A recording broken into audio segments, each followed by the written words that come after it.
Et bienvenue à la médiathèque. Je suis très heureux d'accueillir les fruits oubliés. Et donc il va y avoir une présentation, j'ai dit ton prénom, de Martin, avec, il espère, beaucoup de discussions. Et merci aux amis de la bibliothèque aussi, qui ont été main forte pour les animations de la médiathèque. Voilà, je vous laisse introduire votre table. Merci. Pensez à rallumer vos portables après. Est-ce qu'on peut faire ça? C'est subtil, tu dis pensez à rallumer vos portables après. Ouais. C'est pas mal. L'interro négative. Non, faut assumer. Éteignez-moi ces sapettes. Ça passe ressortir. Comme tu veux. Eh ben, super. Merci d'être venu. Alors, je m'appelle Martin, je travaille pour Fruits Oubliés Réseau, donc on est une association, je vous parlerai un peu de nous dans la deuxième partie d'exposé. Donc il y a Johanna, qui est là, qui est ma collègue aussi, et Anne, que vous connaissez presque tous. Donc ça fait 1 an et demi qu'on s'est installé à la salle, on était à Saint-Jean-du-Gard. 1 an et demi, t'as dit. Ouais, en mai. J'ai entendu 1 mois. 1 an et demi. Donc ce soir, on vous propose d'aborder le thème des fruits oubliés et de la biodiversité fruitière et alimentaire. Et j'aimerais vous faire prendre conscience, si ce n'est pas déjà fait, qu'on est sur un enjeu de société majeur quand on parle de ça. Donc j'espère que mon cheminement sera clair pour vous. Alors ça marche pas.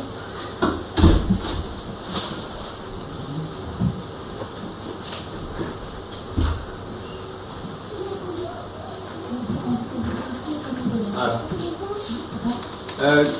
Moi, quand je parle de fruits oubliés aux gens, il y a plusieurs sortes plusieurs catégories de réactions. Et il y a des gens qui ne voient pas du tout de quoi je leur parle, qui sont loin un peu de tout ça. Et il y a aussi toute une catégorie de gens, parce que je gravite quand même dans un milieu où il y a pas mal de gens un peu concernés par l'écologie, qui savent un peu de quoi il s'agit, mais ils n'ont pas forcément la même vision des choses, qui prouve qu'en fait cette expression fruit oublié recouvre des choses multiples. Donc je vous propose de faire un petit tour d'horizon de ce que peuvent être les fruits oubliés. Et je vais aller un peu en rétrécissant, mais c'est pour mieux s'élargir par la suite. Je sais pas, vous, ça vous... Est-ce que si je vous demandais de me dire ce que ça vous évoque, fruits oubliés, en 2 mots par exemple, ou en une petite phrase, qu'est-ce que vous me diriez que ce serait... Des saveurs. Des saveurs. Ok. Comme ça, spontanément, un truc qui est...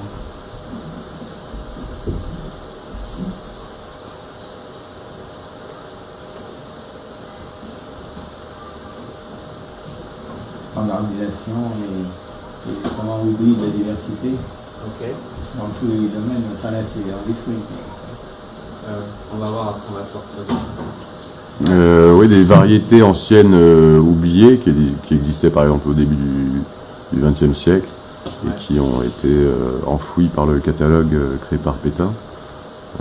Voilà, par exemple. Ok. T'as envie de jouer?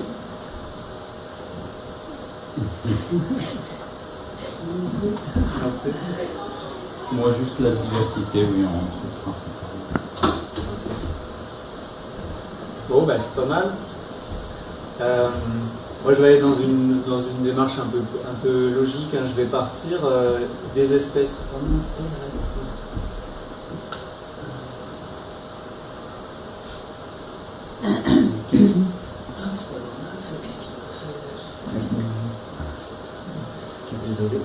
Est-ce que tu crois que je peux te demander de t'avancer un peu, Martin?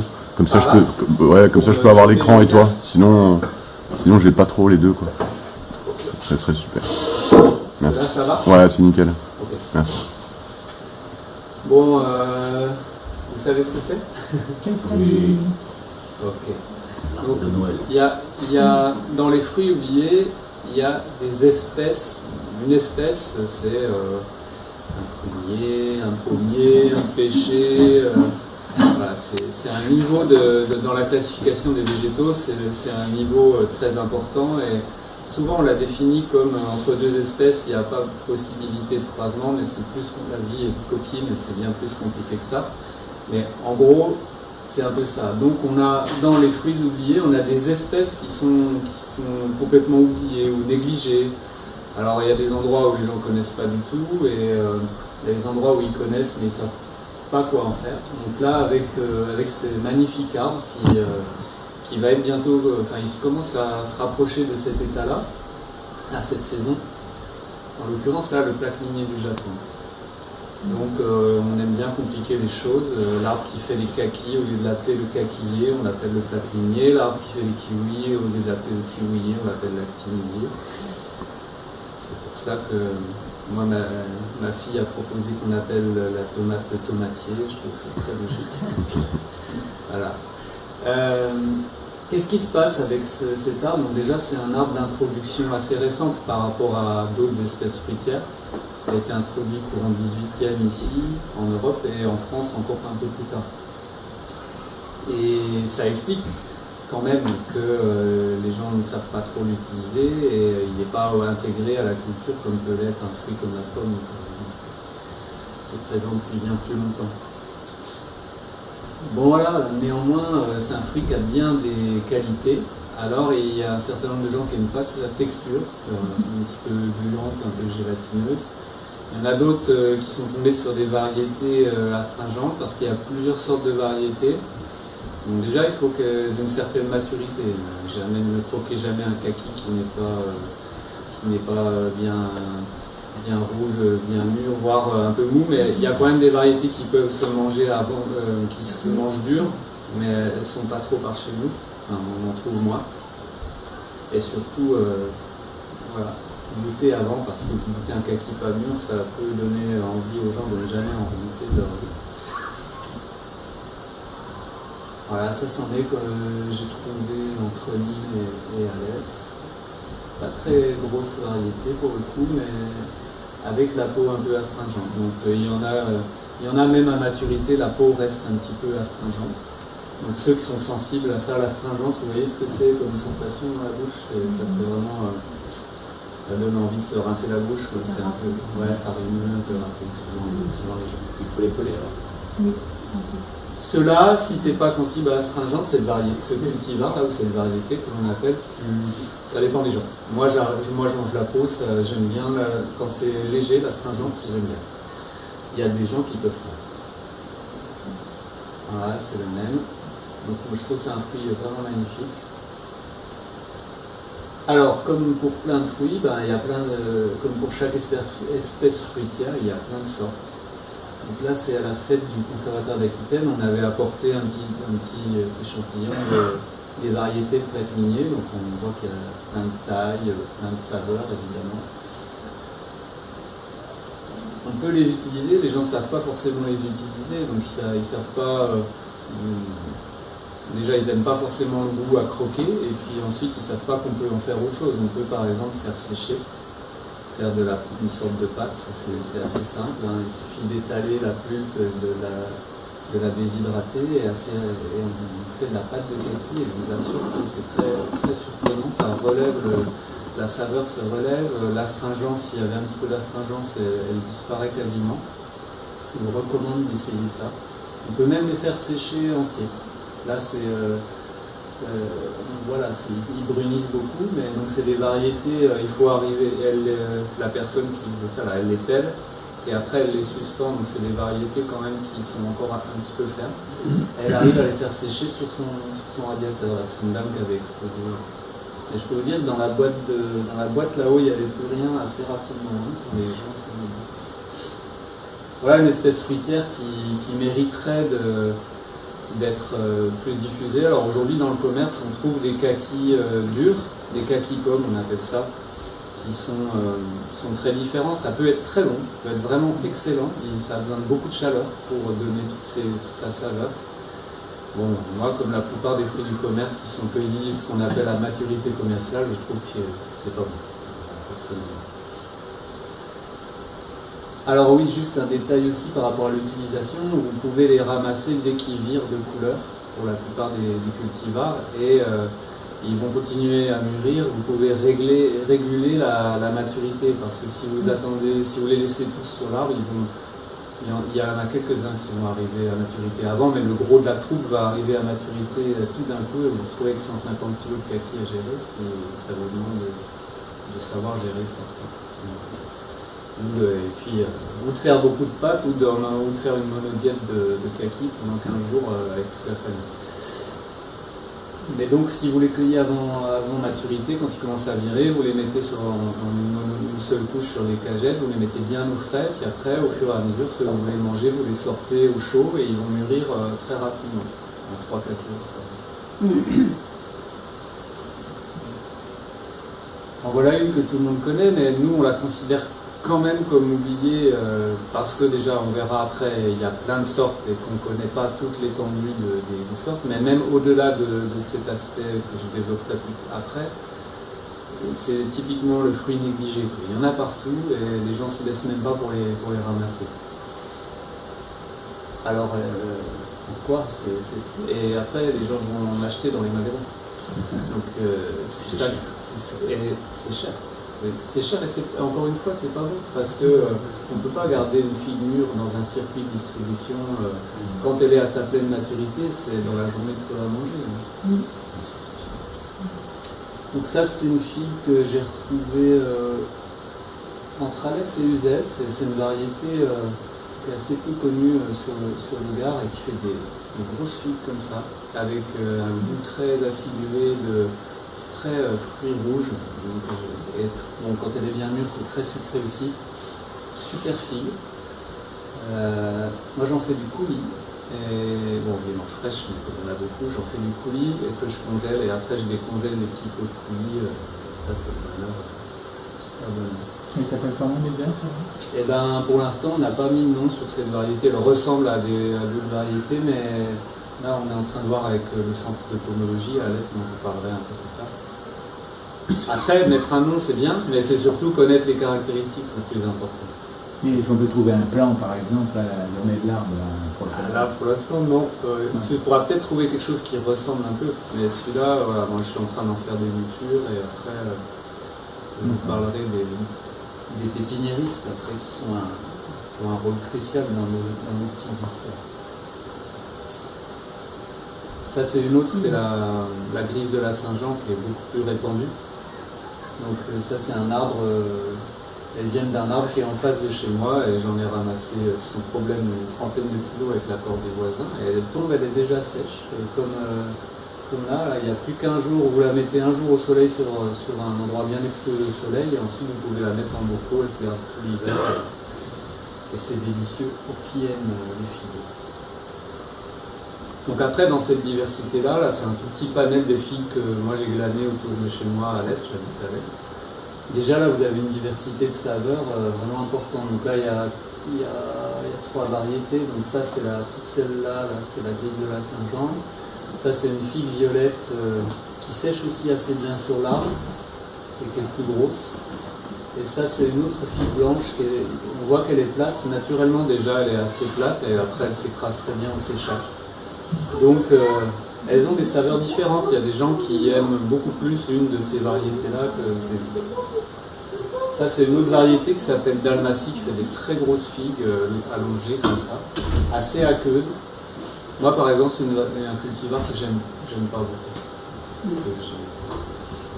C'est pas mon style de figue. Et voilà, on essaye de faire en sorte que ça finisse pas comme ça, parce que tous ces petits bijoux, là, si on les ramasse pas, ils finissent écrasés sur les trottoirs. Donc là, on est dans une espèce que tout le monde connaît, pour le coup, la figue, mais dont on ne considère plus la vraie valeur. Or, des figues en bio séchées au kilo, c'est pas donné quand même. Et en plus, elles viennent pas d'ici, donc au niveau écologique, c'est pas super. En voilà une autre espèce oubliée. Alors, elle est peut-être un peu moins oubliée dans le nord parce qu'elle pousse un peu plus dans le nord traditionnellement, mais on peut la trouver ici. Est-ce que vous la connaissez? Il y a un nom. Le néflier d'Allemagne, bravo. Donc ici, quand on parle de nef, on parle souvent d'une autre espèce qui est vraiment sensiblement différente, qui est le néflier du Japon. Donc le néflier d'Allemagne, il a ses fruits, voilà, ça c'est un cultivar vraiment très gros. Ça se mange, ça vient à l'automne, alors que le néflier du Japon, lui, c'est début d'été, c'est plutôt début de saison. Mais il y en a énormément ici, les néfliers du Japon. Donc ça, c'est un fruit qui est peu connu, on ne sait pas comment l'utiliser, donc ça se mange blé. Ça se mange blé, et une fois que c'est blé, on peut faire des choses délicieuses. La floraison est magnifique, assez fugace, c'est un très bel arbre, très joli. Et on peut le transformer entre autres en délicieuses purées, on peut aussi le mélanger pour relever d'autres confitures, on peut faire de la pâte aussi, donc, si on déshydrate, si on étale ça, on déshydrate, c'est pareil, on aura nos petits rouleaux de pâte séchée de néflier. En voilà une autre. Une petite idée. Donne un indice s'il est proche de l'aubépine.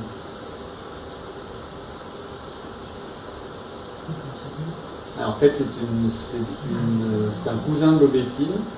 C'est le même genre botanique et on l'appelle l'azérolier. On en trouve, alors, c'est pas trop montagnard.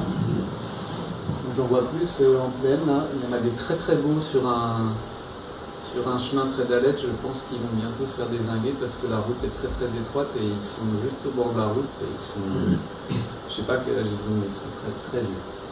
Donc ça c'est une sorte, ça ressemble vraiment à l'aubépine et ça fait par contre ça fait des fruits qui peuvent atteindre cette taille ou la taille d'une petite pomme comme ça, qui sont acidulés, un peu assez sucrés et de goût assez originaux. Alors à croquer, c'est pas super, c'est pas vraiment un fruit que je conseillerais à croquer, mais par contre en transformation, en cuisson, on fait des très très bonnes choses avec. On se rapproche encore un peu plus des espèces sauvages. Ça fait des fruits comme ça. Le cornouiller mâle, vous voyez ce que c'est, ça, le cornouiller mâle ? C'est un grand arbre, hein. On le remarque au début, à la fin de l'hiver, parce qu'il fleurit vraiment très tôt. Il y a une belle floraison jaune. Et ensuite, il fait des petites baies qui mûrissent progressivement. Il faut les manger quand elles sont très sombres et même c'est la texture qu'on sent si elles sont prêtes ou pas. Il faut que non seulement ça ait cette couleur-là, mais que la chair à l'intérieur soit molle. On sent que se voit. Et ça reste un petit peu acidulé et c'est vraiment c'est original et c'est assez bon.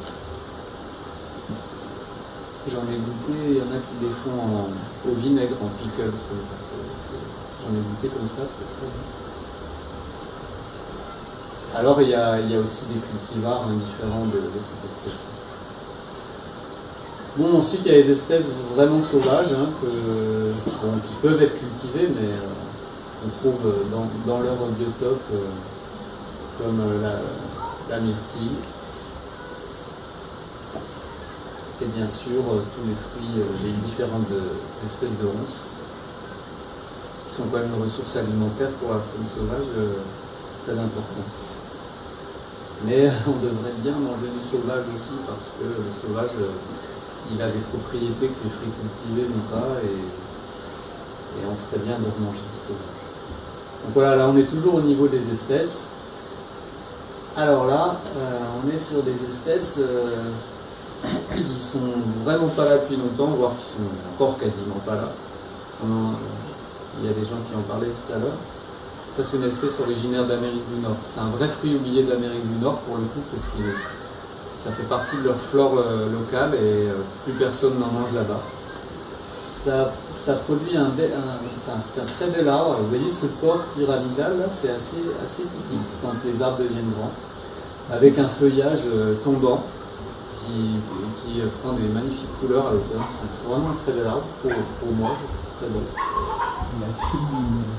Et Et il fait des fruits qui ressemblent vraiment à des mangues extérieurement. Voilà l'Asie minier. Et à l'intérieur, je crois que j'ai mis une photo. Ah non, j'ai pas mis une photo. À l'intérieur, c'est jaune comme une mangue et il y a une série de semences qui font cette taille-là. Beaucoup de chair quand même. Et un goût, une texture assez crémeuse et un goût pour moi entre la banane et la mangue. Et les cultivars qui ont été sélectionnés peuvent donner des fruits qui peuvent atteindre même cette taille. Donc c'est un fruit nourrissant, il a plein de propriétés nutritionnelles et médicinales intéressantes. Et il s'adapte très bien à nos climats parce que en Amérique du Nord, là, il supporte des très grands froids et voilà, il supporte différents types de climats. Donc ça, c'est un arbre qui est en train d'arriver petit à petit dans les vergers amateurs. Je doute qu'il passe dans l'agriculture. Aux États-Unis, ils ont essayé d'industrialiser ce fruit, mais deux contraintes majeures les en ont empêchés. C'est que la maturité est échelonnée sur les arbres, donc il faut passer plusieurs fois pour le récolter, donc ça, ils n'aiment pas. Le processus industriel n'aime pas. Et deuxièmement, la durée de conservation après récolte est très limitée. Deux facteurs vraiment rédhibitoires pour l'industrie. C'est pas grave, parce que nous, on veut bien les manger comme ici. En voilà une autre qui a été au début presque introduite aussi bien comme ornementale que pour ses fruits. Qui fait des fruits de cette sorte-là, qui ressemblent, qu'on la taille et qui ressemblent vaguement à des kiwis, et qui ont une floraison spectaculaire et vraiment magnifique. C'est le feijoa, le goyavier du Brésil. Il n'y a pas de traîneau sur les choses qui sont mauvaises. Et voilà, c'est un arbre qui est une introduction assez récente également, quand même un peu plus anciennement que l'Asie minier. Et donc les fruits qui ont à peu près la même période de maturité que les kiwis, avec un goût vraiment très spécial aussi. Là, il y a ces gemmes, en général, ça ne laisse pas indifférencier, soit j'aime, soit vraiment j'aime pas. Ça s'adapte ici? Oui, ça s'adapte ici, sans problème. Ça craint un peu, sa faiblesse c'est le vent. Il aime pas trop les secteurs bien ventés parce qu'il a des branches un peu cassantes. À part ça, il est vraiment assez adaptable. Je me rappelle un petit goût de fraise. Un arrière-goût de fraise dans les goyaves. Ouais, il y a quelque chose des connotations vraiment exotiques dans les parfums, dans le goût.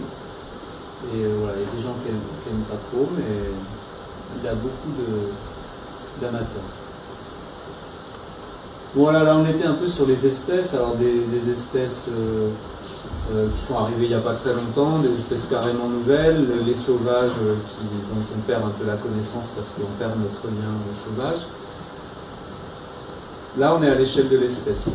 Après on peut passer à une échelle inférieure, c'est-à-dire au sein de chaque espèce, la diversité des variétés, donc, on appelle les variétés ou cultivars. Donc là vous voyez une pomme totalement locale, une variété, donc là c'est la Boscase de Bresse, qui serait originaire de Saint-Jean-du-Gard. Et voilà, j'ai sélectionné quelques petites variétés. Ça c'est une pomme, on appelle lapis étoilée. Alors on retrouve des variétés très proches dans différentes régions de France. Donc on va avoir des milliers de variétés comme ça. Pour les pommiers, c'est des milliers de variétés. Et qu'est-ce qu'ils nous offrent? Ils nous offrent évidemment de la diversité au niveau des goûts, au niveau des usages. Donc il y a des pommes qui vont être plutôt destinées à croquer, d'autres qui vont être destinées à la cuisson, à certaines transformations, et suivant aussi les goûts locaux, bien sûr. Évidemment, une diversité de savoir-faire derrière, parce que les variétés n'ont pas le même comportement du point de vue de la croissance, de l'entretien, de la culture, et elles n'ont pas les mêmes propriétés pour les utiliser ensuite. Donc en fait, à partir de de ces espèces qui se sont diversifiées avec la diversification des communautés humaines. Et on verra après qu'on a pris le virage inverse de la standardisation. Et la grande différence aussi, c'est qu'elles se sont adaptées à des terroirs très particuliers. Elles sont adaptées à des pratiques et à des terroirs. Donc elles ont coévolué avec les communautés humaines dans tous les coins du monde où elles se sont implantées. Donc là, on a une autre pomme, une pomme de Lozère qui s'appelle la Cabus. La Reine du Vigan. Donc en Lozère, il y a plein de variétés de pommes. C'est pareil, il ne faut pas essayer de les faire pousser dans la plaine nîmoise. Ça sera un échec et réciproquement. Là, on sort de notre gare, on va en Franche-Comté. C'est une pomme violette, la violette de Montbéliard. Donc vous verrez, je vous expliquerai dans notre revue, on décrit beaucoup les variétés et on se balade de région en région. Là, on est en Aquitaine avec une cerise, je crois que son petit nom c'est Abouriou. Cerise très locale, assez rare, qui a été retrouvée par le Conservatoire d'Aquitaine. Et donc oui, des milliers de variétés, là on voit l'exposition qui a lieu à cette fameuse fête des fruits du Conservatoire d'Aquitaine, qui a lieu en même temps que la fête de Saint-Jean-du-Gard, et qui chaque année présente une collection de fruits vraiment une des plus impressionnantes qu'on ait vues pour l'instant en France, avec des centaines et des centaines de pommes, et nous on contribue à cette exposition en apportant des variétés.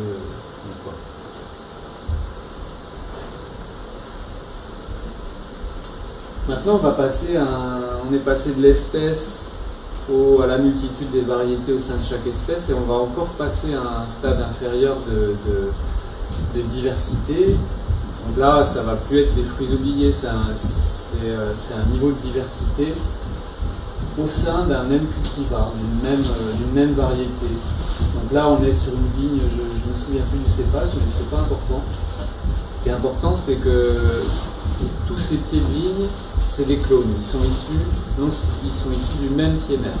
Et ce, sur des hectares et des hectares et des hectares. Et aujourd'hui, la viticulture professionnelle, elle est structurée d'une telle manière qu'il y a quelques plantes pour chaque sorte de raisin, chaque cépage, chaque variété, qui sont multipliées pour faire tous les plants possibles de cette variété-là en France.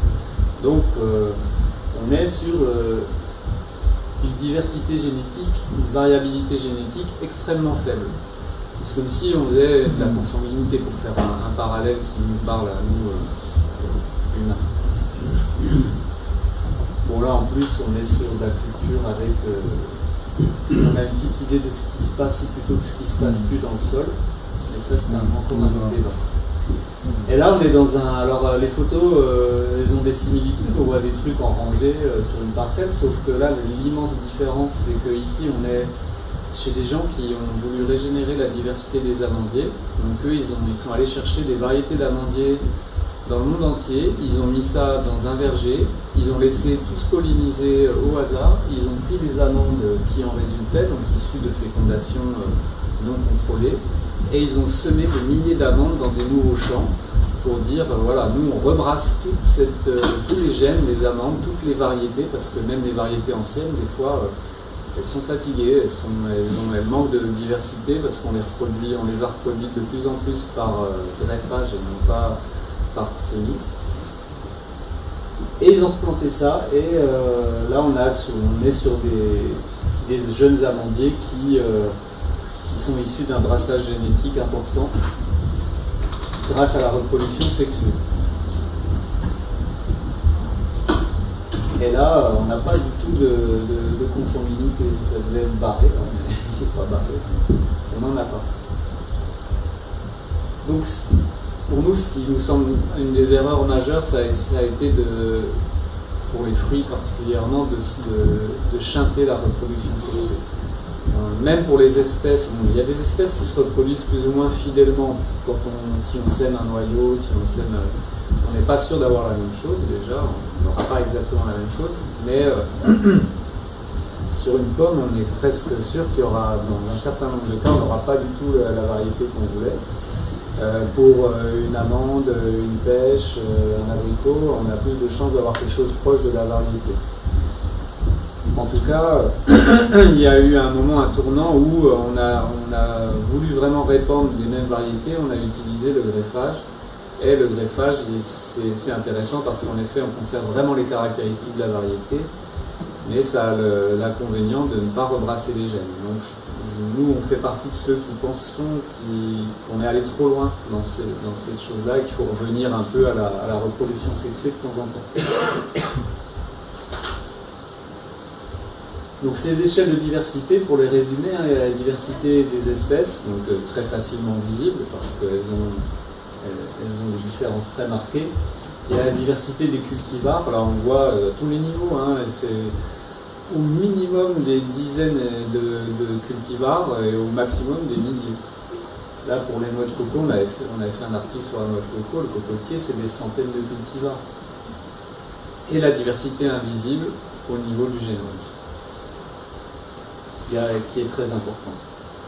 Donc tout ça, c'est influencé évidemment par des facteurs très globaux, mais par les méthodes culturales. Est-ce qu'on choisit de reproduire les végétaux de manière végétative sans passer par la reproduction sexuée, ou est-ce qu'on les laisse se reproduire? Et évidemment par des facteurs macroéconomiques dont on va discuter maintenant. Donc on a dit qu'on parlerait de biodiversité fruitière, on en a déjà pas mal parlé, mais alimentaire aussi. Donc bon, en l'occurrence là on est à l'hybride parce que on appelle ça un légume, mais c'est un fruit botanique. On est avec la tomate. Donc on est cette diversité qui existe, qui existait, qui s'est beaucoup réduite. Elle existait non seulement pour les fruits, mais pour tous les aliments. Aussi bien pour les tomates que là on est sur des melons. Qu'est-ce que j'ai mis derrière? Ah oui, les animaux aussi, bien sûr. Donc on a eu cette diversification de l'alimentation avec la diversification des cultures, aussi bien pour les plantes que pour les animaux. Une question. Est-ce qu'il y a une différence entre la reproduction sexuée et l'hybridation?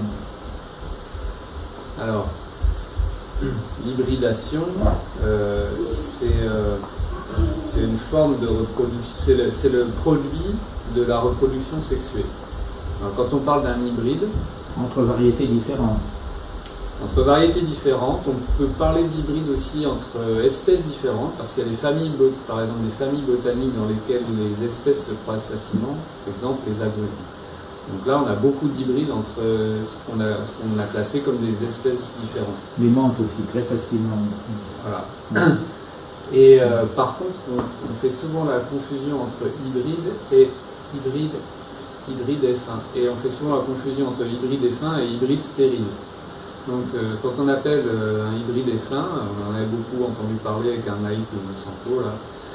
Mais un hybride fin, mais juste en fait le résultat du croisement dirigé entre deux parents, on a sélectionné d'une manière très particulière. Je ne peux pas rentrer dans les détails, mais en gros c'est la première génération après un croisement.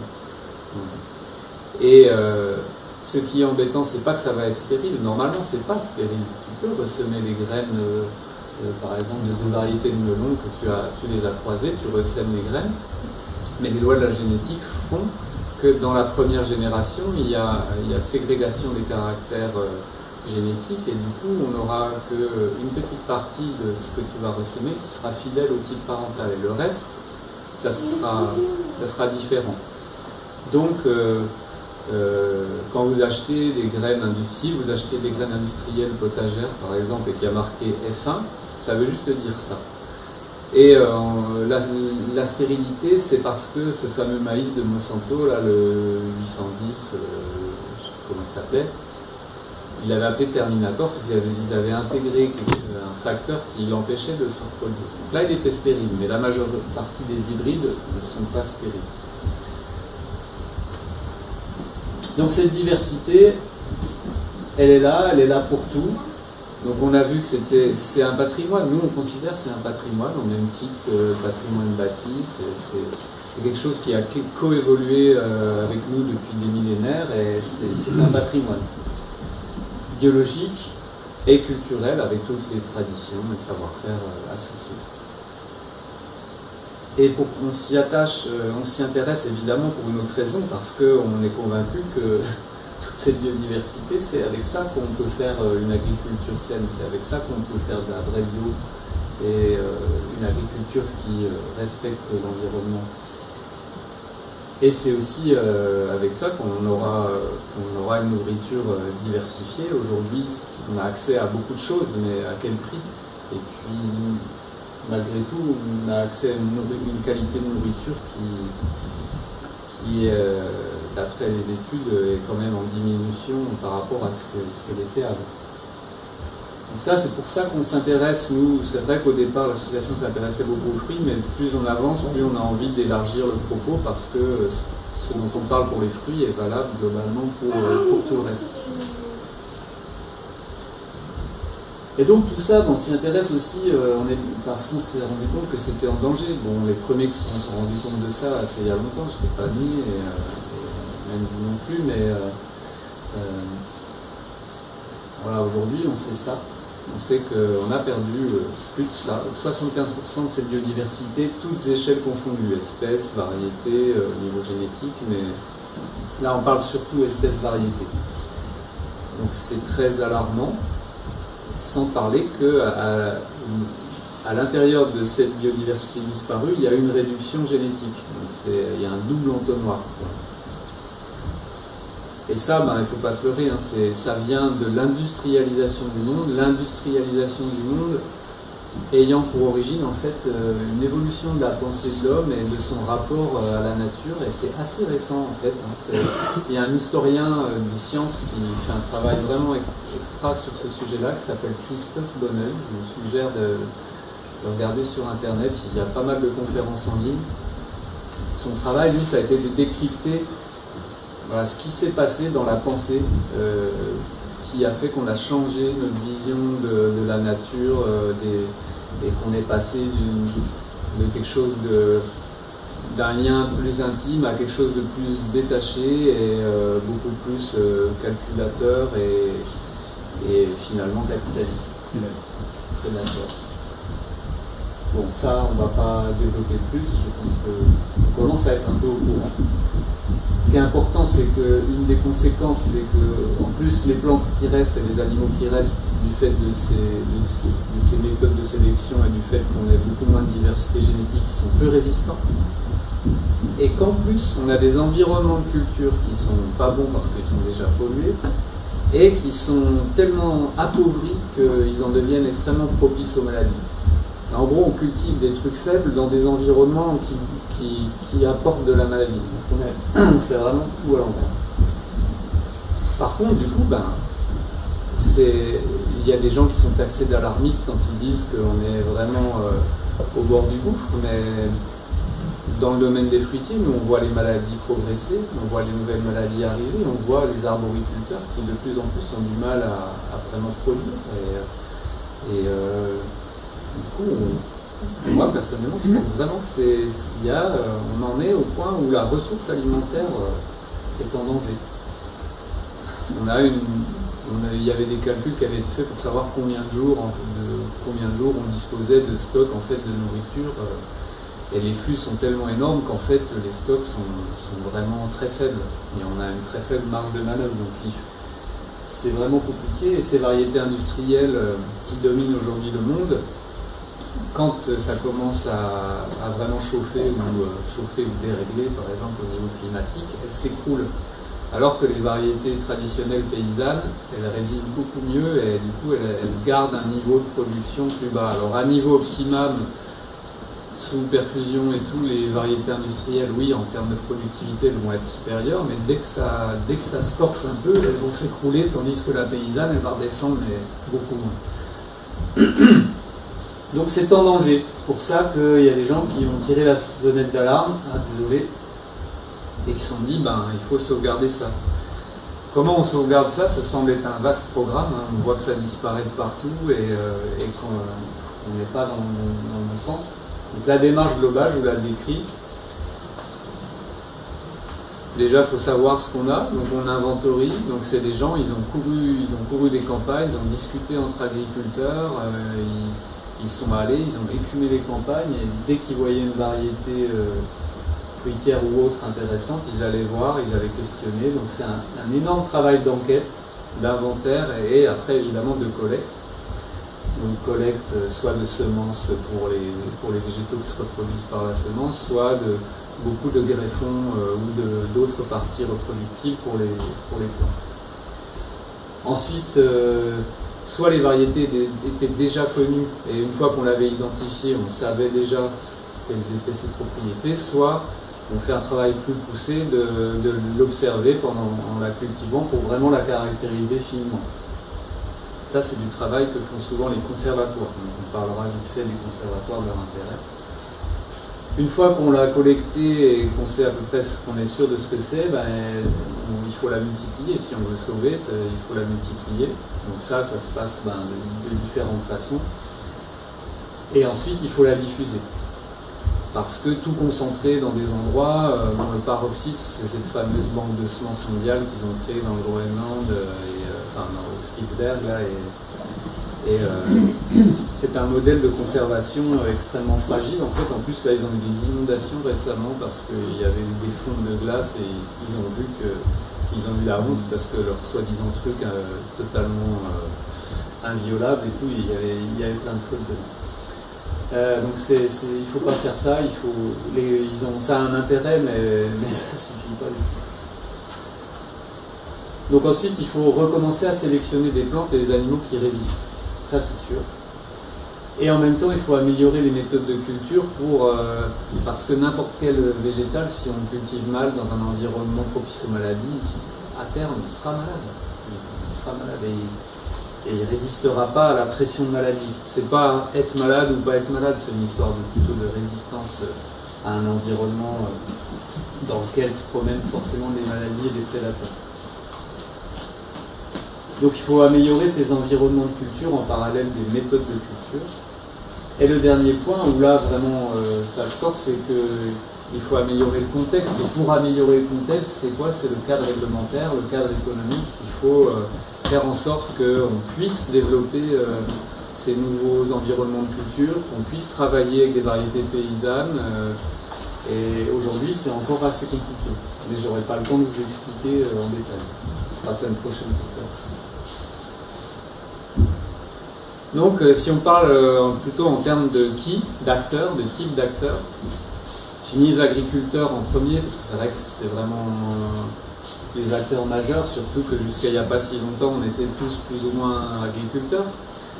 Et donc, c'est vraiment avec les agriculteurs et avec la ruralité que les variétés ont évolué jusqu'à présent. Et c'est grâce à eux qu'on les fera revenir jusqu'aux assiettes. Il faut que ça réintègre l'agriculture, c'est l'histoire de diversité. C'est pas juste une histoire de passionnés, de collectionneurs. C'est notre ambition. Donc, les conservatoires sont des structures où, quand on est allé chercher tous ces échantillons avant qu'ils disparaissent, on les a rassemblés en des endroits. Et le grand intérêt que ça a, c'est pas en termes de conservation, parce que imaginez s'il y a une catastrophe sur un conservatoire qui a 500 variétés, tout dégage d'un coup. Donc c'est pas en termes de modèle de conservation que c'est intéressant, c'est surtout pédagogiquement et en termes d'études, parce qu'on peut comparer les variétés et on peut les étudier, et on peut aussi, c'est intéressant pour aussi faire de la pédagogie et introduire les notions de diversité pour différents publics. Donc ils ont une grande importance.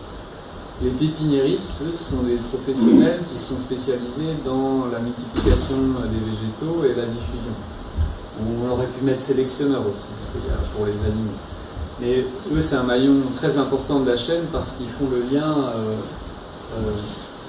entre les agriculteurs, les particuliers, les conservatoires, et eux, ils diffusent de ces variétés-là. Alors pas tous, mais il y a des pépiniéristes qui diffusent la diversité, non pas des variétés industrielles. Évidemment, il y a les particuliers, les associations. Il ne faut pas oublier que, évidemment, il y a des agriculteurs c'est grâce aux agriculteurs qui ont conservé toujours cette diversité, mais à un moment, il y a beaucoup d'agriculteurs qui s'en sont éloignés, Et c'est vraiment des particuliers qui sont regroupés souvent en association qui sont allés faire ce travail de collecte. Et s'ils n'avaient pas été là il y a 40, 50 ans, il resterait encore beaucoup moins de la diversité originelle. Alors j'ai mis espace vert, espace public, c'est pour dire qu'il y a aussi voilà, les pouvoirs publics, les municipalités ont aussi un rôle important à jouer dans ce processus de sauvegarde. Et évidemment, tout ça, il faut mailler. Donc il faut mailler. Nous, on s'appelle Fruits Oubliés Réseau et c'est parce qu'on veut contribuer à recréer du réseau entre ces acteurs-là. Et si on veut que ça revienne dans les assiettes, j'insiste, c'est les agriculteurs. Mais il faut que ça revienne dans l'agriculture. Et aujourd'hui, c'est pas simple. Alors si on veut partir aujourd'hui en se disant qu'est-ce que moi je peux faire, parce que là, moi, le gars de Fruits Oubliés m'a présenté des trucs super, mais après il m'a présenté un contexte global, un peu dramatique, et moi je suis pas agriculteur, je suis pas président de la République, qu'est-ce que je peux faire? Donc je donnais 2-3 idées à différentes places. Bon, si je me considère comme citoyen lambda, voilà.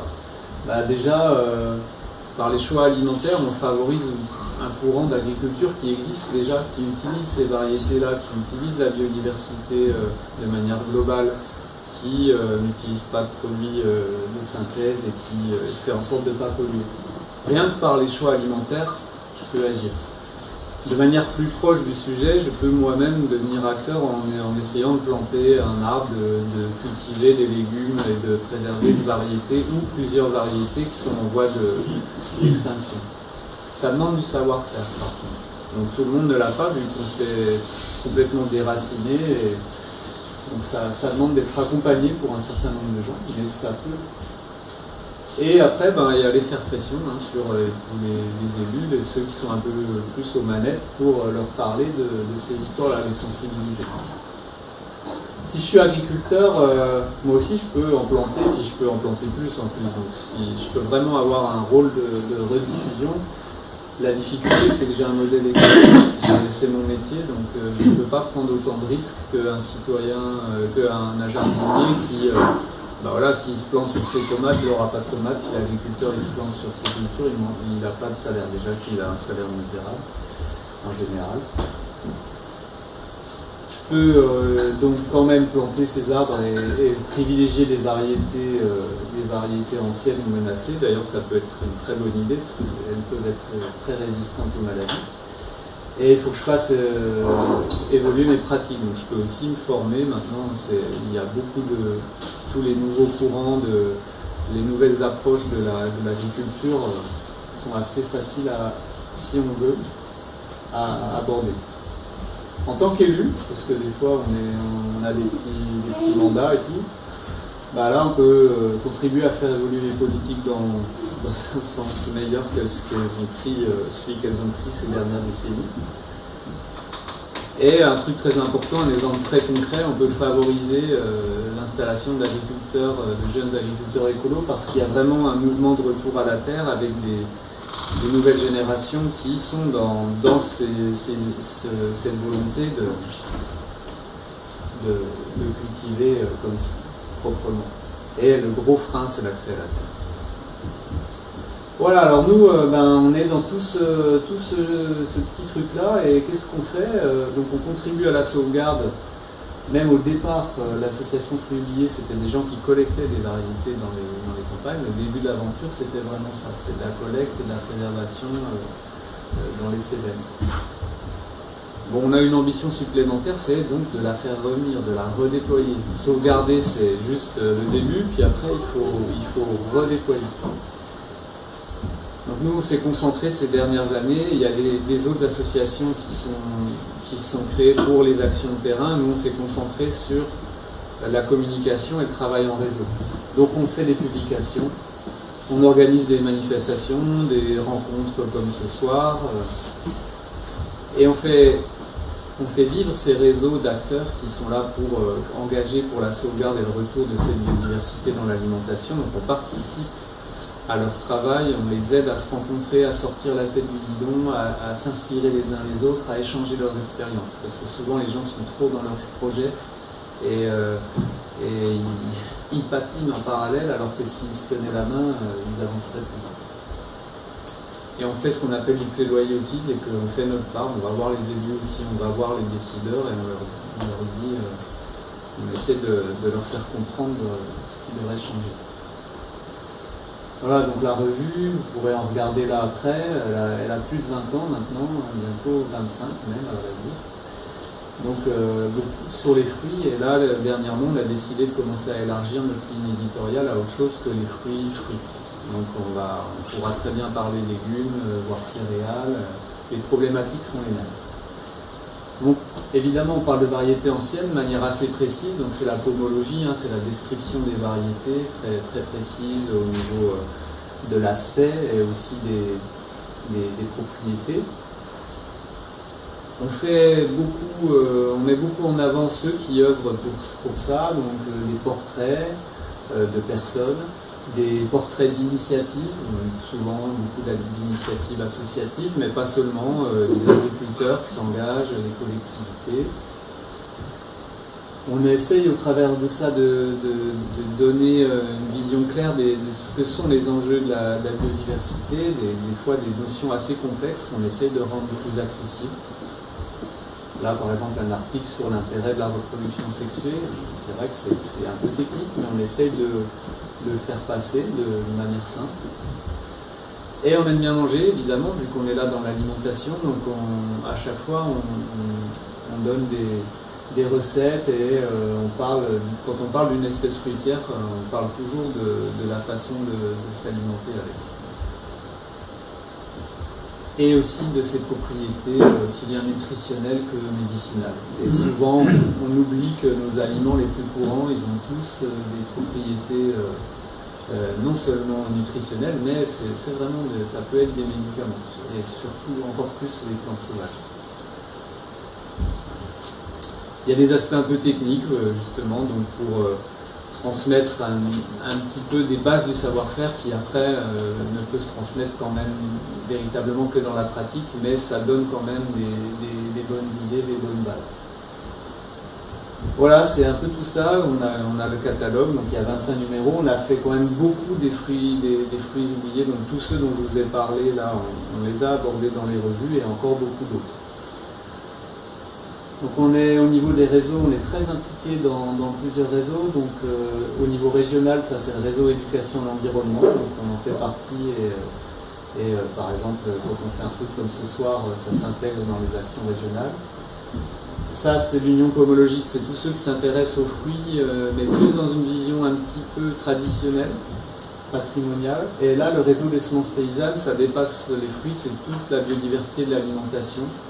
C'est un réseau qui fonctionne très bien. L'union pomologique, c'est un peu plus difficile, mais ils ont fait de très belles publications sur le patrimoine fruitier dans les régions.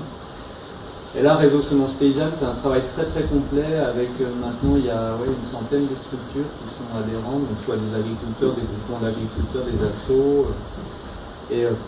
Voilà, on est très actifs dans ces choses-là. Donc on contribue à organiser des rencontres. On fait un travail par exemple sur la réglementation avec les juristes. Il y a des gens qui sont juristes de ce réseau et on analyse les réglementations et on les explique à tout un chacun pour que les agriculteurs, les pépiniéristes, les collectivités sachent comment se positionner, sachent comment aussi des fois négocier des marges de manœuvre. Donc là, l'année dernière, il y a eu une grosse évolution pour la commercialisation des plants fruitiers, donc ça a impacté directement le travail des pépiniéristes. Et en faisant un beau travail de réseau, on a réussi à négocier des marges avec le ministère pour que les pépiniéristes ne soient pas coincés par une avalanche administrative. Voilà, puis je ne peux pas vous parler de fruits oubliés sans vous parler des cépages interdits, surtout qu'on va boire un petit verre de cépages interdits après, mais c'est pour dire que c'est un cas vraiment très intéressant parce que ils ont une histoire complètement folle de mondialisation et un énorme enjeu écologique, et en gros on a des cépages qui résistent aux maladies qui sont interdits aujourd'hui. Donc ça c'était au moment où il y avait une campagne de dénigrement de ces cépages-là dans les années 30. Le problème c'est que ces cépages ils ont amené les maladies de la vigne, donc ils ont bouleversé complètement la viticulture il y a bientôt 200 ans. Et que la seule solution pour s'en sortir, ça a été de s'en servir pour reconstituer nos vignobles. Et donc ils sont vraiment intégrés aux campagnes dans énormément de régions. Le problème, c'était quand même un problème, c'est qu'ils ont un goût particulier. Et pour différentes raisons, ils ont été progressivement écartés de la production professionnelle. Alors voilà, là, on a mis un ou deux là, mais là c'est l'Isabelle, très très cultivé ici l'Isabelle, en Cévennes. Le Noah un peu moins, mais il a été très cultivé en France. L'Othello, bon, ils se ressemblent beaucoup, il faut être un peu connaisseur pour les distinguer. Le Quinton, voilà un autre. Donc ils ont apporté ces maladies et ils avaient un goût différent, mais après ils n'ont pas mauvais goût comme vous pourrez le constater ce soir. C'est surtout que des fois on ne sait pas faire correctement les choses avec, ou alors c'est aussi qu'on a une idée du goût du raisin, donc quand on goûte un truc qui n'a pas le goût de ce dont on a l'idée, on est perturbé. Donc on est pétri d'habitudes et notamment les habitudes alimentaires sont parmi les plus ancrées en nous. Voilà, donc dans les Cévennes, c'est une histoire de mobilisation qui est plus que régionale parce qu'on doit changer un règlement européen pour autoriser à nouveau la culture de ces cépages résistants aux maladies. Parce qu'ils n'ont pas besoin de traitement dans tout un tas de terroirs, alors que la vigne, par ailleurs, se meurt presque ou produit très mal alors qu'elle est arrosée en permanence de sulfate de cuivre et d'autres produits. Voilà, donc ça fait partie de nos actions plaidoyer, lobbying, on va à la Commission européenne, on mobilise des élus, on mobilise des réseaux professionnels. Donc c'est pas super fun comme boulot, mais c'est indispensable. Et là, on a un partenariat sympa avec les vignerons des Cévennes qui veulent replanter des cépages interdits. Donc eux, ils vont voir les autorités, ça a vachement plus de poids que quand c'est une petite bande de verlus qui fait ça dans son jardin. Donc là, c'est des vrais pros et on espère bien y arriver. Donc il y a même un film qui est en train d'être tourné sur le sujet qui va sortir en début d'année. Je pense qu'on fera une projection ici à la salle quand même. Et donc on a accompagné ce projet de film, c'est un réalisateur de documentaire. Voilà, j'ai beaucoup trop parlé, je suis désolé, je pensais que... Donc maintenant, peut-être on peut, si vous avez des questions, envie de dire des trucs.